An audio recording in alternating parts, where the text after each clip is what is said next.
우리는 살면서 열심히 노력해도 정말 혼신의 힘을 쏟아도 성공할 수 없다라는 사실도 인정해야 됩니다. 뭐냐? 우리가 노력만 하면 뭐든지 다 얻을 수 있다. 성공은 가능하다. 이런 너무 성공 지상주의에 빠지면 안 된다라는 겁니다. 아무리 열심히 노력하고 아무리 발버둥 쳐도 안 되는 일도 있더라는 겁니다. 세상을 살아가는 데 있어서는 이 노력도 필요하지만 운의 영역도 분명히 있다라는 것. 정말 열심히 아둥바둥거리고 발버둥 쳐도 운이 나에게 오지 않으면 기회가 나에게 안 올 수도 있다라고 생각해야 됩니다. 그리고 우리가 뭔가를 얻는 데에는 금방 이루어지지 않는다라는 것, 오래 걸린다라는 걸 인정해야 됩니다. 받아들여야 된다라는 거죠. 그래서 꾸준히 해야 되고 우직한 마음으로 살아갈 필요가 있는 것 같습니다. 우직하게 쭉 가다 보면 가능성이 높아지는 거죠. 뭐라도 되지 않겠나, 이런 마음이 차라리 낫겠다라는 겁니다.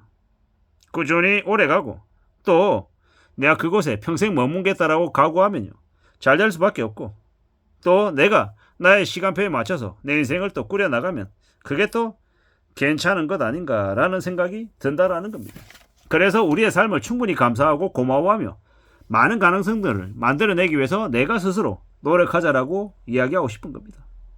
자기만의 철학, 자기만의 신념, 자기만의 판단력, 자기만의 이 질문하는 능력과 경청하는 능력, 이런 것들을 갖추고 나의 삶을 주도적으로 좀 살 필요가 있겠다라는 겁니다.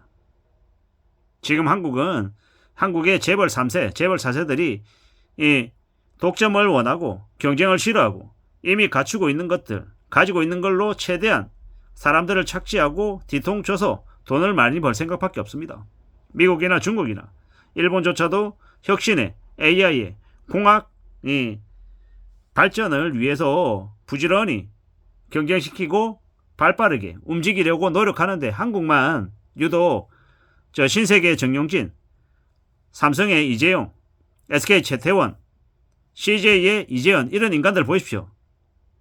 선대로부터 물려받은 것들을 가지고 그저 자기들 배만 불리고 사람들 착시하고 노력하고 개선하고 이러지 않죠.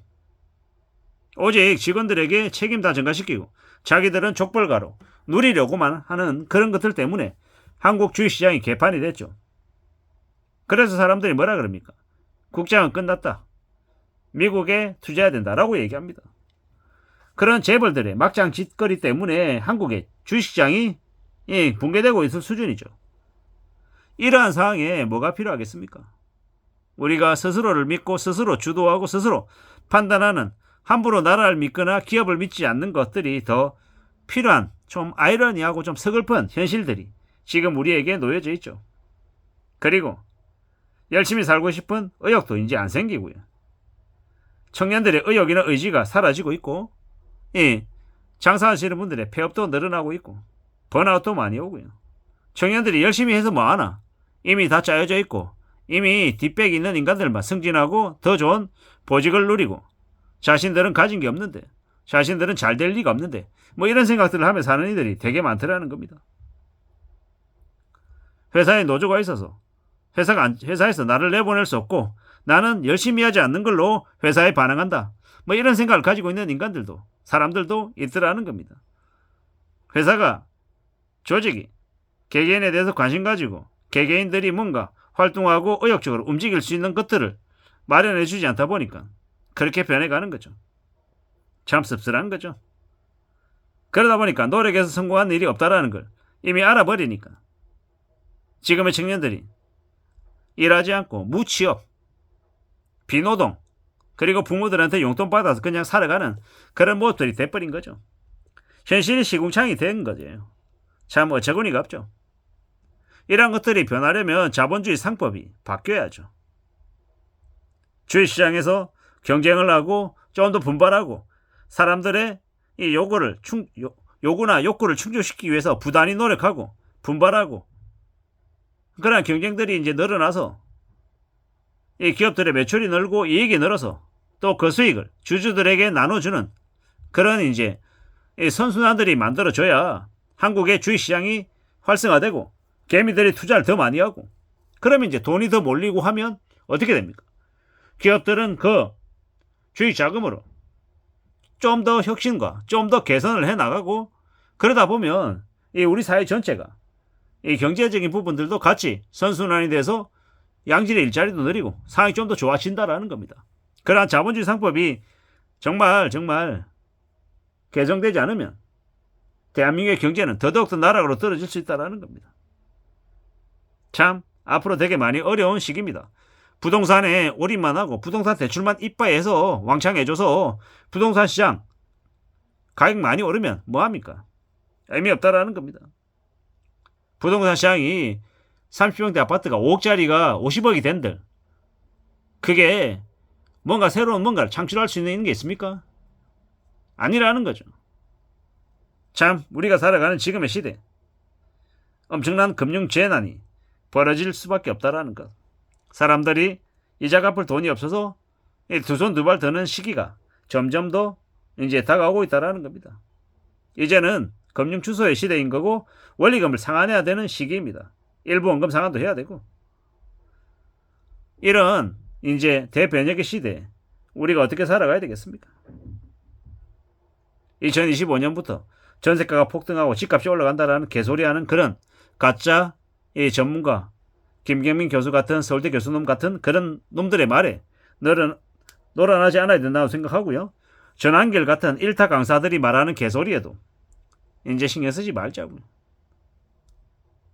그런 것보다 더 중요하게 생각해야 되는 것들은 나의 삶이다. 내 주관과 내 판단이 훨씬 더 중요하다라고 생각해야 될 것 같습니다. 지금은 되게 우려스러운 상황이다라는 거.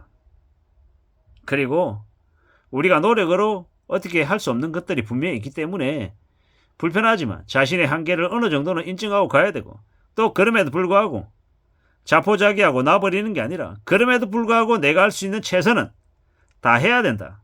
다 하자. 이런 얘기를 하고 싶습니다. 노력해도 안 된다라는데 노력해도 성공하는 게 없다라는 성공할 수 없다라는 걸 이미 얘기해놓고 무슨 노력을 하라는 거냐 이렇게 폄하할 수도 있겠지만 우리가 인정할 한계는 인정해야죠. 제가 지금 아둥바둥거리고 정말 열심히 한다 그래서 1000억대 2000억대 자산가가 될 수 있습니까?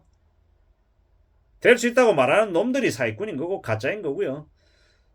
현실적이지 못한 욕심을 갖는 건 되게 그 사람에게 무리한 뭔가를 하게끔 강요하는 것 같다라고 저는 생각합니다. 현실 가능한, 실현 가능한 것들을 얘기해야 되지. 혹은 그 실현 가능한 것에서 좀 더 분발하고 도달하기 위해서 가질 수 있는 현실적인 목표를 우리에게 제시해야 된다라고 봅니다. 차근차근 단계적인 이 혁신 그리고 단계적인 발전 노력들을 생각하는 게 차라리 낫지 않나라는 생각을 해봅니다. 아무쪼록 지금처럼 쉽지 않은 상황을 너무 쉽고 만만하게 생각하는 건 되게 위험한 모습이다 라고 말씀을 드리며 마치려 합니다. 이상입니다.